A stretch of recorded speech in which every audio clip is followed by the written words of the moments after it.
बारिश के चलते मनाली में आया फ्लैश फ्लड, 15 सड़कें हुई बंद।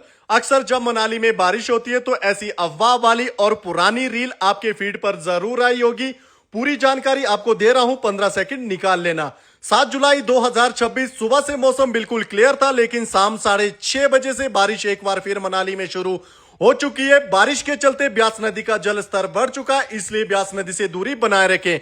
बाकी फ्लैश फ्लड की कोई भी घटना अभी नहीं है, बाकी सारी सड़कें ओपन है, आप प्लान बना सकते हैं, लेकिन ग्राउंड रिपोर्ट और प्रशासन की आधिकारिक जानकारी पर ही भरोसा करें, क्योंकि अफवाह फैलाने वाले बहुत सारे बैठे हैं मनाली में।